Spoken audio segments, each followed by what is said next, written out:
Hi guys, welcome back to another episode. It's your guy Ruthless Focused. In this video today, I want to talk about some of the tips that you can employ when you want to buy for your car. If you're shopping for a car, these are the tips that you need to employ. These tips will help you to save money and also buy a good car. So pay close attention. Number one, you want to shop for your insurance before the D-Day or before you pay for your car. We have two main types of insurance for most buyers in Kenya. You'll either take a comprehensive insurance cover or a third party. Most of the times, buyers are made to believe that comprehensive insurance is the best, of course, because in the event of anything, you can be compensated fully, and the third parties can also be compensated, whatever it is. But as the buyer, you need to evaluate what are your needs. The insurance, comprehensive insurance is important, but do you really need it at the point of buying the car? If it cannot fit your budget, you have an option of just taking a third party, and you have to be careful on the road. So don't really succumb to the pressure that you have to do comprehensive insurance. Again, on the comprehensive insurance, if there's a possibility for you to pay the comprehensive insurance in installment, please take that route because you're working with a budget and you also want to save some money. If it is not possible, please just take a third party and drive out of the dealership. That is one advice. On the insurance again, you want to ensure that you get the most competitive rate. How do you do this? Before you buy a car, shop for insurance beforehand. Most of the buyers only go to shop for insurance after they bought the car. Ndio atakuwa anauliza, hey, then insurance itakuwa pesa ngapi? Insurance is part and parcel of the car that you are going to buy. So shop for it the way you're shopping for a car. The other bit here that I want to talk about is the cost of the car tracking. This is one area whereby new buyers or repeating buyers do lose a lot of money. So a car tracker is very, very important, especially in securing your car after buying the car. But this is one area where people just go there to dump their money. We have quite a number of car trackers, but you need to actually shop for a car tracker before you buy the car. Car trackers range from 7,000 to 20,000, even up to 30,000. Functionality may really vary according to the company that is issuing the car tracker, but work with a budget that is really sustainable for you. For instance, a good tracker, 7,500 to 10,000 is okay. Most dealers will sell you this tracker for about 25,000 or even 30,000. It comes even worse during bank financing. Most of them will do it 60,000. So it's very ridiculous. So those are things you can show for before you buy the car.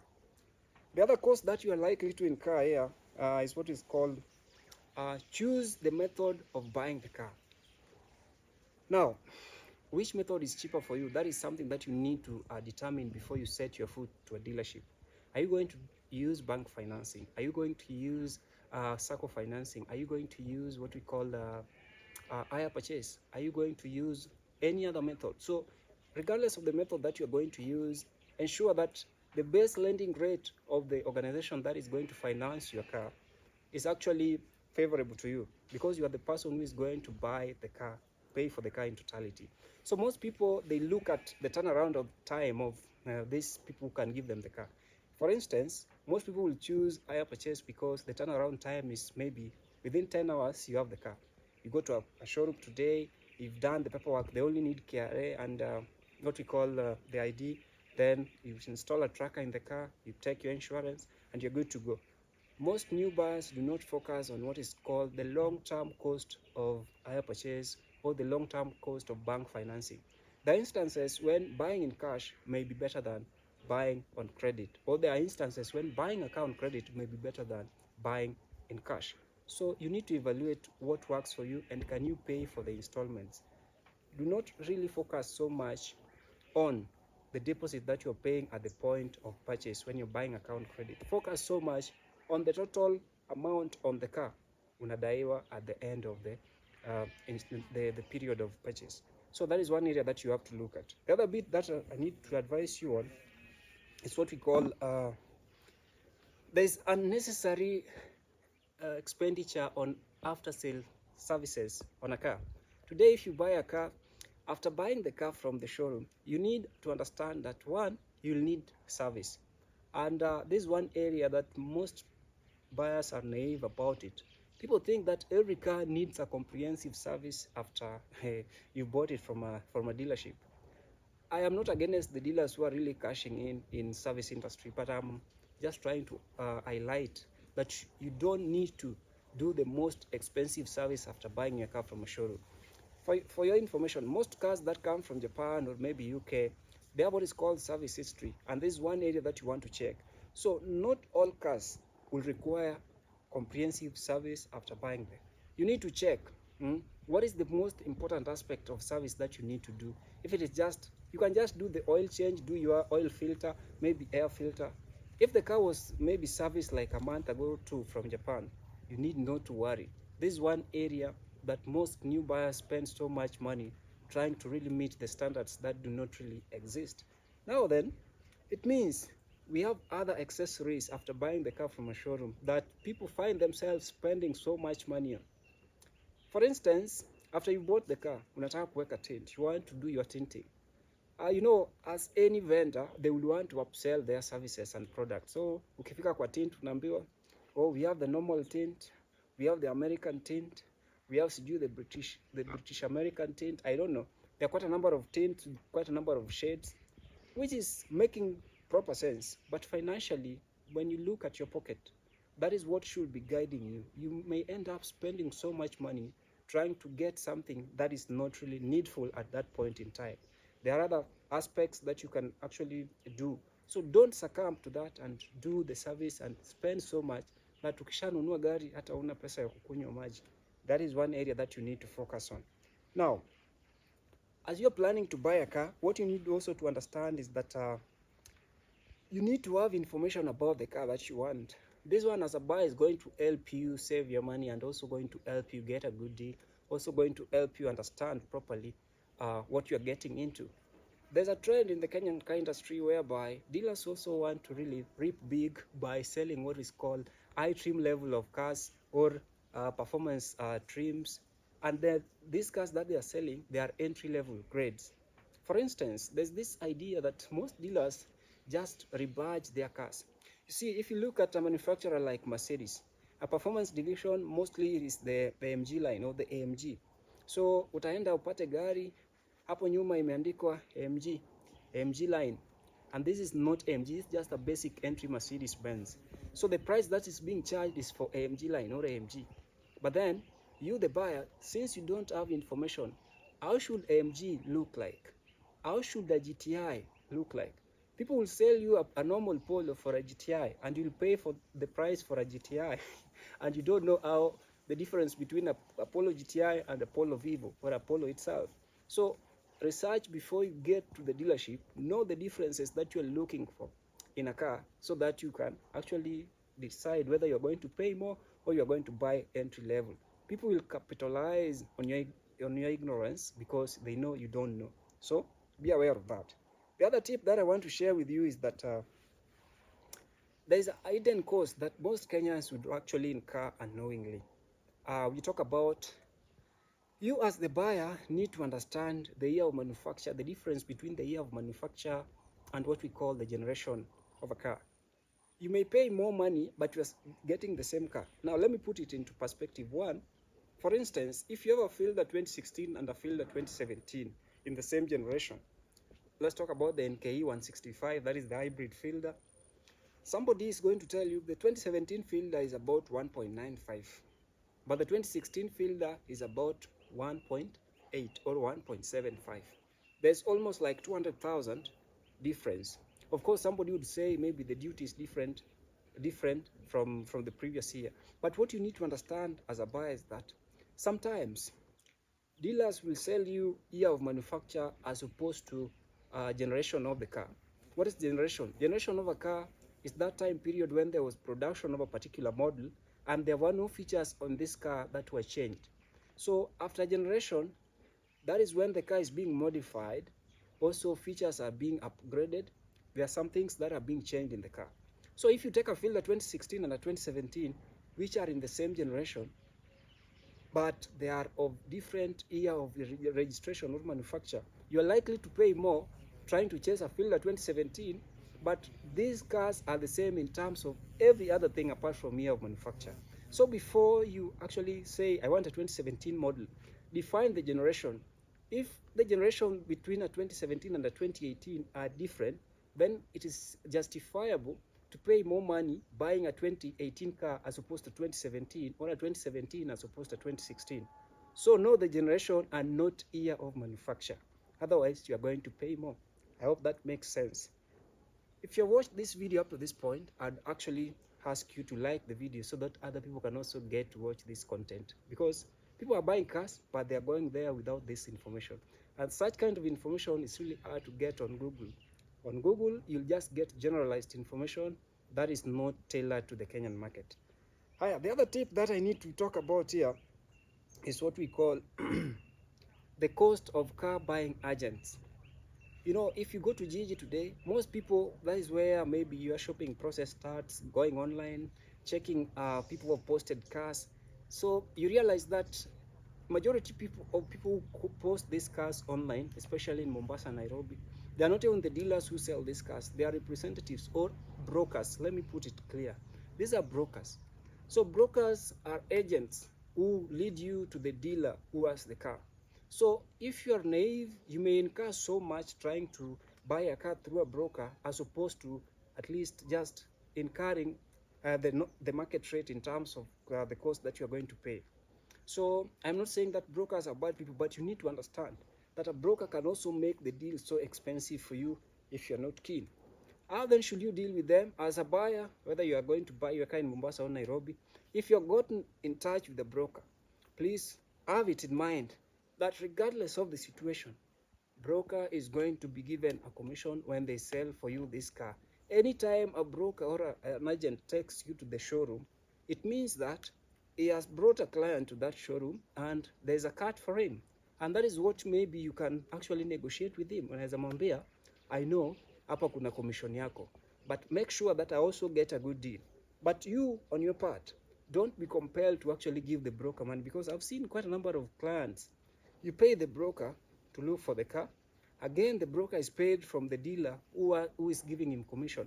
Some people would say, ni njia ya kukula. But again, I need you to find a considerable broker, somebody who can really understand. In as much as I am selling this person a car, he is not obligated, or she is not obligated to pay me an extra cash for looking for this car, because I'm going to be paid.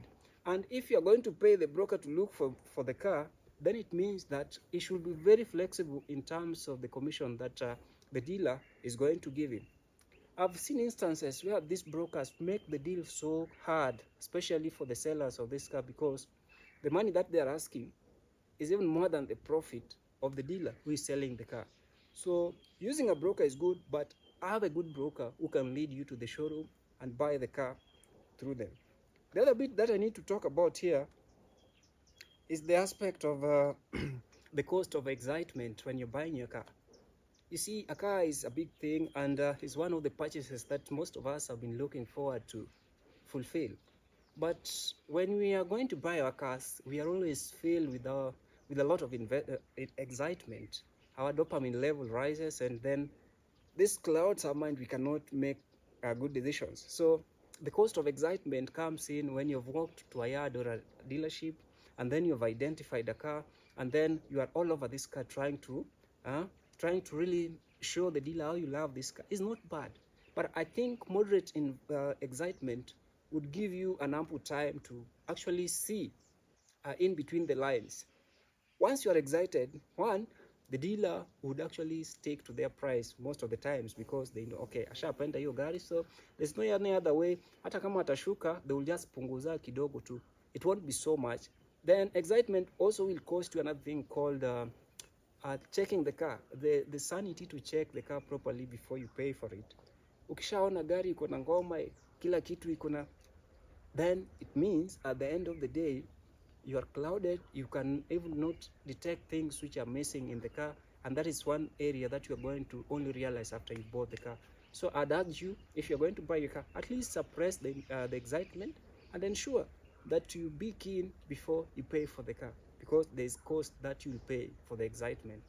I hope I am not rattling other people's badly, and I'm just trying to actually help you get a good deal and also save some money. The other bit here is what we call cap your budget, and please stick to it. If you're going to buy a car and you've been saving up, and you realize that this car I'm saving up, my budget is 1.5 million. Then unaingia pale dealership, unapata like there's a car That is about 2.5 million. The dealer is telling you, I know your budget is just 1.5, but you know what? If you give me this 1.4, even 1.4 now, hiyo mia ibaki ya insurance, I can give you this car for 2.5 million, na hiyo ingine unilipe pole pole. I think lack of a budget or being steadfast and so grounded on your budget puts you at a bad place, and you can be manipulated by the dealer. You end up buying a car that you did not plan for. So capping a budget and sticking to it is a discipline that is required for people who really want to buy their cars, to want to save something in return. You'll agree with me. There are people who have gone to Mombasa to buy small cars. They have come back with big cars only to realize that was not a good decision.